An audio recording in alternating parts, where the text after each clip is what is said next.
ನಮಸ್ಕಾರ ವೀಕ್ಷಕರೇ. ಶ್ರೀ ಶ್ರೀ ಗುರುಕೃಪಾ ಸಂಜೀವಿನಿ ಆಯುರ್ವೇದ ಪಾರಂಪರಿಕ ನಾಟಿ ಚಿಕಿತ್ಸೆ ವೈದ್ಯಲೋಕ ಡಾಕ್ಟರ್ ವೆಂಕಟೇಶ್ ವೈದ್ಯರು.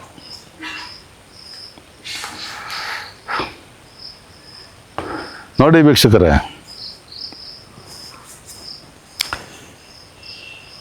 ಹೇಳಿದ್ದು ಸುಳ್ಳಾಗ್ಬೋದು, ಕಣ್ಣಲ್ಲಿ ನೋಡಿದ್ದು ಸುಳ್ಳಾಗುತ್ತೆ. ಆದರೆ ಮನಸ್ಸಿಂದ ಬರುವಂಥದ್ದನ್ನು ಅದು ಸುಳ್ಳಾಗಲ್ಲ. ಅವನ ದೇಹಕ್ಕೆ ಅವ್ರಿಗೆ ಗೊತ್ತಿರುತ್ತೆ. ಯಾಕೆಂದರೆ ನಾನು ಆಡು ಭಾಷೆಯಲ್ಲಿ ಮಾತಾಡ್ತಾ ಇದ್ದೀನಿ ವೀಕ್ಷಕರೇ. ಮನಸ್ಸು ಇಲ್ಲಿರ್ತೀವಿ, ನಮ್ಮ ಮನಸ್ಸು ಎಲ್ಲೋ ಹೋಗುತ್ತೆ, ನಮ್ಮ ಮನಸ್ಸು ಎಲ್ಲೋ ಹೋಗ್ಬಿಟ್ಟು ಅವ್ರ ಮುಖ ನೋಡುತ್ತೆ. ಮನಸ್ಸಿಂದ ಬರುವಂಥದ್ದು ಎಲ್ಲೋ ಇರ್ತಾರೆ, ಯಾವುದೋ ಊರು, ಆ ಊರಿಗೆ ನೋಡ್ಕೊಬರುತ್ತೆ. ಎಲ್ಲಿದ್ದೀವಿ, ಎಲ್ಲೆಲ್ಲಿ ಇಡೀ ಪ್ರಪಂಚನೇ ನೋಡ್ತಾ ಇರ್ತೀವಿ ಅಂಥ ಒಂದು ಸಂದರ್ಭ ಇವಾಗ ಬಂದಿದೆ. ನಿಮಗೆಲ್ಲ ಗೊತ್ತಿರುವಂಥ ವಿಷಯನೇ. ನೋಡಿ ವೀಕ್ಷಕರೇ, ಸುಮಾರು ಇವತ್ತು ಹಲವು ಜನ ಹಣ ಇದೆ, ಆಸ್ತಿ ಇದೆ,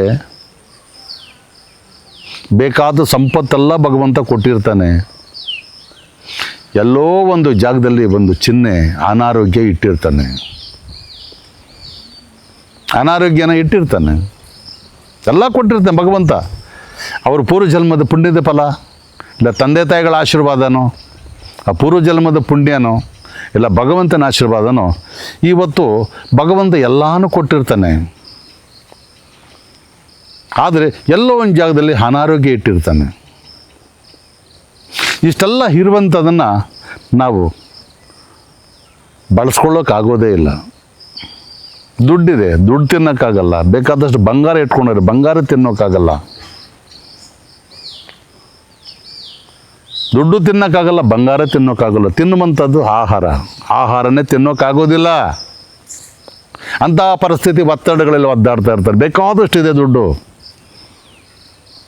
ಎಲ್ಲೆಲ್ಲಿ ಬೇಕಾದಷ್ಟು ಆಸೆ ಮಾಡಿಟ್ಟಿರ್ತಾರೆ. ಅವ್ರ ಮಕ್ಕಳು ಮೊಮ್ಮಕ್ಕಳು ತಿಂದರೂ ಸವಿಯಲ್ಲ, ಆ ಮಟ್ಟದಲ್ಲೆಲ್ಲ ಮಾಡಿಟ್ಟಿರ್ತಾರೆ. ಆದರೆ ಅವರು ಆರೋಗ್ಯ ಪೀಡಿತದಿಂದ ನಳ್ಳ್ತಾ ಇರ್ತಾರೆ. ತಿನ್ನೋಕ್ಕಾಗಲ್ಲ. ಒಂದು ತಿಂದರೆ ಒಂದು ತೊಂದರೆ ಆಗುತ್ತೆ, ಇನ್ನೊಂದು ತೊಂದರೆ, ಮತ್ತೊಂದು ತೊಂದರೆ ಆಗುತ್ತೆ, ಮತ್ತು ಇನ್ನೊಂದು ತೊಂದರೆ ಆಗುತ್ತೆ. ಇಂತಹ ಪರಿಸ್ಥಿತಿಗಳು, ಒತ್ತಡಗಳನ್ನ ಭಗವಂತ ಕೊಟ್ಟಿದ್ದಾನೆ. ನೋಡಿ, ಇವತ್ತು ಎಷ್ಟೋ ಜನಗಳು ಕ್ಯಾನ್ಸರಿಂದ ಬಳಲ್ತಾ ಇದ್ದಾರೆ. ಎಲ್ಲೋದ್ರೂ ರೆಡಿ ಆಗೋದಿಲ್ಲ. ಯಾವುದು ಸಣ್ಣ ಪುಟ್ಟ ಇದ್ದರೆ ಮಾತ್ರ ರೆಡಿ ಆಗ್ತದೆ. ನಿನ್ನ ಮಿಕ್ಕಿದ ರೆಡಿ ಆಗೋದೇ ಇಲ್ಲ. ನೀವು ಅನ್ಕೋಬೋದು, ಎಂತೆಂಥ ಡಾಕ್ಟ್ರುಗಳಿದ್ದಾರೆ, ಸರ್ಜನ್ಗಳು, ಅವ್ರ ಕೈಲಿ ಆಗಲ್ಲ, ಇವ್ರ ಕೈಲಿ ಏನಾಗುತ್ತೆ ಅಂತ. ಆ ರೀತಿ ಅಂದ್ಕೊಂಡ್ರೆ ನಿಮ್ಮ ಹೊಣೆ ಅದು. ನನ್ನ ಗುರುಗಳು, ನನಗಿವಾಗ 64 ವರ್ಷ ವಯಸ್ಸಾಗಿದೆ. ನನ್ನ ಅನುಭವ, ನಾನು ಮಾಡಿರ್ತಕ್ಕಂಥ ಚಿಕಿತ್ಸೆಗಳು, ಅನುಭವದ ಬಗ್ಗೆ ನಾನು ನಿಮ್ಗೆ ಹೇಳ್ತಾ ಇದ್ದೀನಿ. ಇಲ್ಲಿ ಸರ್ವೇ ಸಾಮಾನ್ಯವಾಗಿ ಸ್ಟೇಜೆಲ್ಲ ಪೂರ್ತಿ ಮುಗಿದೋಗಿರುವಂಥವ್ರು ಕೂಡ ಇಲ್ಲಿ ಸಾಕಷ್ಟು ಸಮಯ ಅವ್ರ ಹಿನ್ನೆಲೆ ಬೀಳ್ತೀವಿ, ನಾವು ಹಿಂದೆ ಬೀಳ್ತೀವಿ ಅಂಥವ್ರು ಗುಣ ಆಗಿದ್ದಾರೆ. First stage, second stage, third stage ಆದಮೇಲೆ ಆಗೋದೇ ಇಲ್ಲ ಅಂತಾರೆ. ಆದರೆ ನಾವು ಮಾಡುವಂಥ ಪ್ರಯತ್ನದ ಮೇಲೆ ಕೂಡ ಡಿಪೆಂಡ್ ಆಗಿರುತ್ತೆ.